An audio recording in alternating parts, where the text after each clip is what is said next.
Bonjour. Enfin, quand je dis bonjour, je ne suis pas sûr que vos jours soient bons. Le sont-ils? Je l'espère néanmoins, car nous pouvons compter sur Dieu. C'est ce qu'écrivait l'Épître aux Hébreux.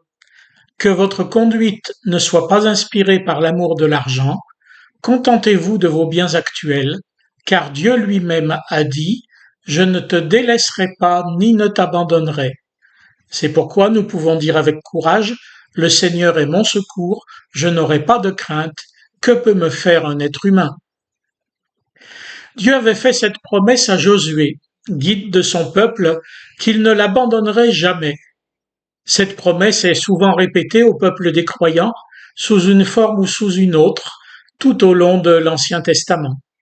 C'est une déclaration d'amour.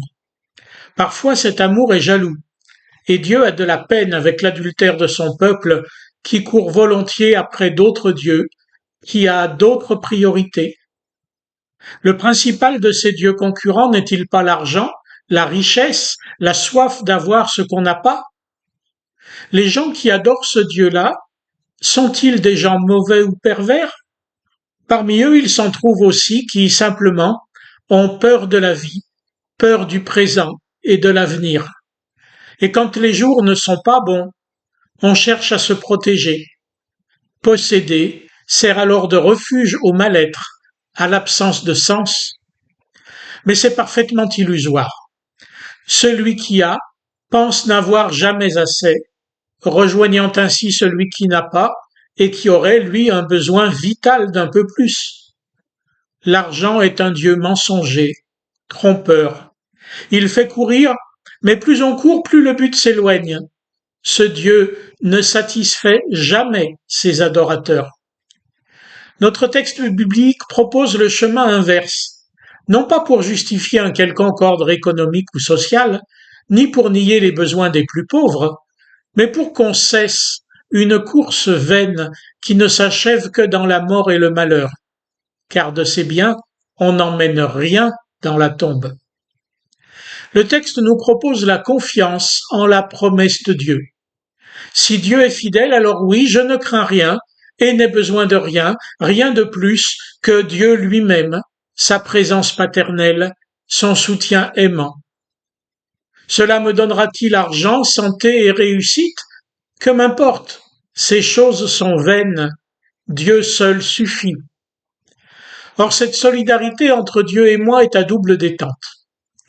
D'abord, elle me libère de toute crainte, elle donne la paix à mon âme, pour le dire comme la Bible. Par elle, Dieu nous relève sans cesse de la peur à la confiance, de la résignation à la résistance, du désespoir à l'espérance. Ainsi s'exprime la déclaration de foi de l'Église protestante unie. Ce faisant, cette solidarité en crée une autre, entre nous. D'une part, entre tous ceux qui sont à son bénéfice, qui savent cette promesse de Dieu et qui savent que Dieu la tient. Mais aussi, d'autre part, avec tous ceux dont les besoins vitaux ne sont pas satisfaits dans notre monde. Ainsi, loin de leur dire de rester pauvres comme si telle était la volonté de Dieu, nous qui sommes libérés de la peur pouvons exercer à leur égard une vraie solidarité. Dieu réalise ainsi à travers nous ce qu'il avait déjà réalisé en donnant la manne à son peuple au désert. Celui qui en avait plus n'avait rien de trop, et celui qui en avait moins n'en manquait pas. Chacun recueillait ce qu'il lui fallait pour sa nourriture. C'est aussi l'ordre de Jésus lors de la multiplication des pains. Donnez-leur vous-même à manger.